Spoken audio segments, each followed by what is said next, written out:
नवी मुंबईतल्या शिवरायांचं पुतळा उद्घाटन प्रकरण आणि या प्रकरणात अमित ठाकरे यांना नवी मुंबई पोलिसांची नोटीस आता द्यायची होती। अमित ठाकरे यांना पोलिसांची ही नोटीस जी होती ती स्वीकारण्याच्या अनुषंगानं नवी मुंबईचे पोलीस शिवतीर्थच्या ठिकाणी दाखल झालेले होते। मात्र अमित ठाकरेंनी ही नोटीस स्वीकारलेली नाही असं समजतंय।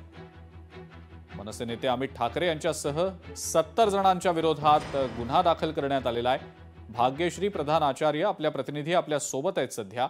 भाग्यश्री, अमित ठाकरेंनी पोलिसांची नोटीस स्वीकारलेली नाही असं समजतंय, काय नेमकी या सगळ्या प्रकरणातली अपडेट आहे?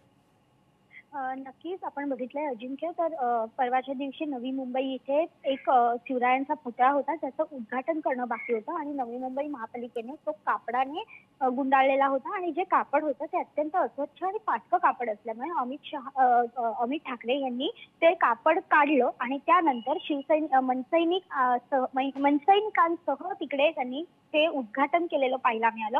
त्यानंतर त्याच्यावर गुन्हे दाखल झाले। जवळपास 70 मनसैनिकांवर हे गुन्हे दाखल झाले। अमित ठाकरे यांचं देखील मुख्य नाव त्याच्यात होतं आरोपी म्हणून। आणि या सगळ्यामध्ये आता जी नोटीस आली आहे ती नवी मुंबई पोलीस घेऊन आलेले आहेत। शिवतीर्थावर ते पोहोचलेले आहेत। जवळपास 1.5 ते पावणे 2 तास झाले शिवतीर्थावर नवी मुंबईचे पोलीस अमित ठाकरे यांची वाट पाहत होते। मात्र अमित ठाकरे त्यांना थोडे उशिरा भेटले आणि ज्या वेळेला भेटले त्यावेळी त्यांनी हे देखील सांगितलं की तुम्ही का त्रास घेतलात इथपर्यंत येण्यासाठी, मी स्वतः पोलीस स्टेशनला आलो असतो। मात्र आता घरी आल्यानंतर त्यांनी ती जी नोटीस आणलेली आहे पोलिसांनी ती स्वीकारलेली नाहीये।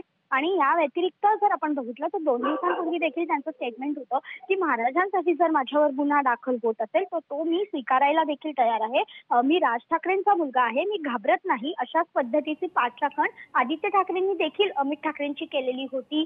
त्यामुळे एकंदरीतच हे जे प्रकरण आहे ते येत्या महानगरपालिकेच्या निवडणुकांच्या पार्श्वभूमीवर किती पेटणार आहे हे बघणं महत्त्वाचं आहे। आणि ही नोटीस जी आहे, जसं अमित ठाकरे आता म्हणतायत की मी नवी मुंबईला येऊन ही नोटीस घेतली असती तर कदाचित नवी मुंबई पोलीस स्टेशनला जाऊन ते हे नोटीस घेतायत का हे बघणं देखील आता महत्त्वाचं ठरणार आहे या सगळ्या प्रकरणामध्ये।